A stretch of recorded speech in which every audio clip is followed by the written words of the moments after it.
So ginagawa namin, pupunta kami sa CR.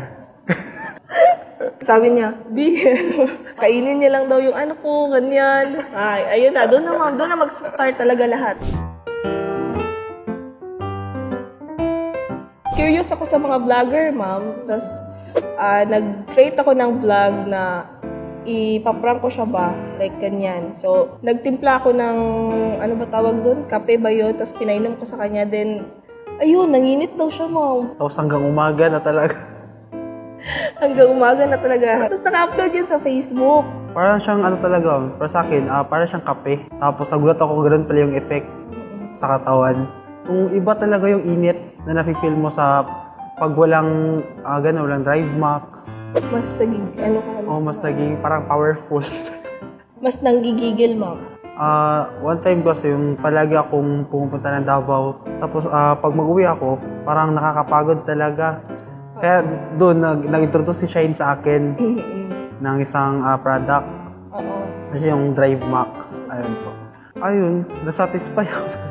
Kasi talaga nagpapainit talaga. Oo. Para ma-release yung mga ma'am ba, stress. Naboboard din kami, ma'am, like, ano ba gusto gawin natin ngayon? Ganyan, good, ma'am. So, ayan, ma'am, mas maano yung mo ba, yung energy mo, mas gumagaan yung pakiramdam, ganun. Nakikita ko sa iba na mga couple, nawawala kasi yung spark pag walang sex life, ganyan. So, talagang sobrang importante pag active sa ganyan. Para sa akin, satisfying.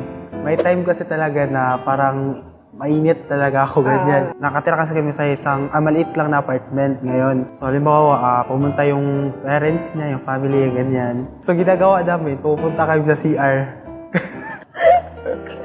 Yung sa CR talaga, ma'am, yung nakatayo kami tapos. Tapos, yung nahawakan ko sa paa.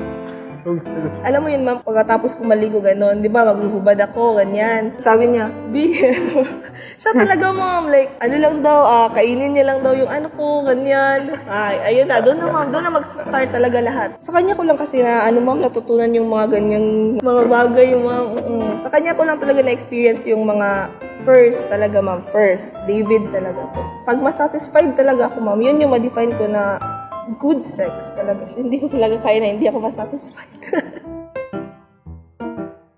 Minsan lang naman talaga dumaan yung Valentine's, ma'am, no? So, kailangan talaga memorable yung, kailangan talaga mag-date, maglaan ng oras sa partner mo or sa family mo, friends, ganyan, ma'am. Lumalabas kami, nagdi-dinner date kami, tapos pictures, ganyan, para memories po. Yan yung ko sa Valentine's po. Spending time with your loved ones talaga. Dahil Valentine's Day ngayon, may gusto ko ibigay sa kanya. Huh? So, Valentine's Day. hello, thank you, B, love you. Hello, ka-cute. Hello, naku, next ko. Thank you so much, B, palagi. Kasi alam mo talaga kung ano yung mga gusto ko, mga bagay na mapapasaya sa akin, ganyan. Tapos, thank you sa lahat kasi ikaw lang yung nagbibigay ng peace of mind sa akin. So, yun lang.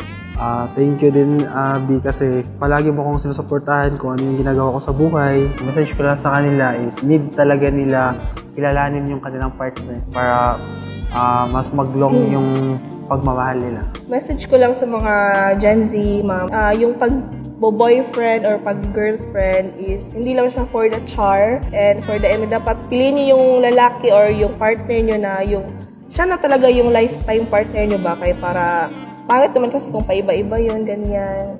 Yung ma-advise ko lang sa mga couple ngayon na use Drive Max. Sa iba yung init ng normal tsaka sa meron na. Like kay David, like parang gusto niya talaga na ganito, ganyan. Pagbigyan na natin para okay yung relationship natin ba? Happy Valentine's Day from us and Drive Max. Dapat sabay!